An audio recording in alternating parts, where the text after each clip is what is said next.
Donc bon, c'est un peu sombre, voilà, mais bonne nouvelle, l'un de mes objectifs que je voulais accomplir à l'époque, je veux toujours l'accomplir et c'est en cours, c'est écrire un livre dont vous êtes le héros. Et ça, c'est, comme je l'ai dit, c'est en cours, c'est le Royaume de Macaron, un livre dont vous êtes le héros. Vous choisissez ce qui se passe, vous survivez ou non au capitalisme et c'est à sortir cette année. Donc abonnez-vous si vous voulez la suite, si vous voulez suivre un petit peu cette aventure à laquelle vous allez ou non survivre parce qu'on n'est pas nombreux à supporter Macron. Mais bon, la conclusion est un peu sombre de cette bucket list. Je crois qu'en 2016, j'étais une jeune lesbienne sexuellement perdue, égarée. Voilà, j'étais très obsédée par mon apparence sexuelle, mon apparence physique en tout cas. Et l'un de mes 100 plus grands rêves, c'était d'être barmaid. Voilà, serveuse. Super, je l'ai fait. Bravo. Parce que c'est ça hein, que crée cette société capitaliste de jeunes perdus. On ne sait plus rêver. On rêve d'être barmaid. On rêve de vivre à Paris parce que c'est impossible. Et on rêve d'écrire des livres, mais ça au moins, c'est accompli. Vous pouvez toujours retrouver mon premier livre partout sur les réseaux.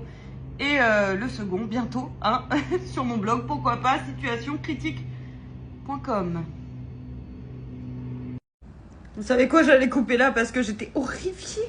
Horrifiée de cette liste, vraiment, c'est, je vous montre pas tout parce que traumatisante la liste, mais mais ça fait sens. Une fois de plus, tout est expliqué dans mon livre Omerta qui est là,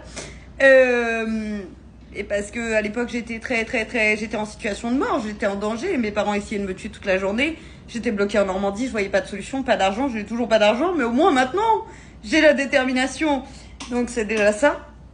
Mais voilà, c'est aussi les conséquences d'une vie de trauma, c'est on ne peut plus rêver, on ne sait pas rêver, on ne sait pas.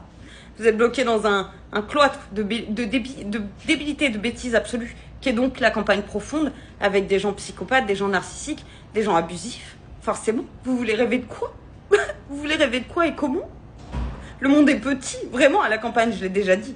C'est la porte de l'enfer, la Normandie, et je le maintiens. Au moins, j'en suis sortie parce que l'un de mes objectifs, c'était aussi de faire un Working Holiday Visa. Et ça, je l'ai fait. Je suis au Brésil. Donc voilà. Je n'ai plus d'excuses. Je peux continuer d'écrire mes prochains livres. Et voilà. Et je vous invite donc à vous abonner, à rester, voilà, à rester présent et à suivre un petit peu ce qui va se passer. Surtout que je vais écrire une nouvelle bucket list un peu plus réaliste ou en tout cas un peu plus, avec des rêves un peu plus grands. Voilà, pour les années à venir.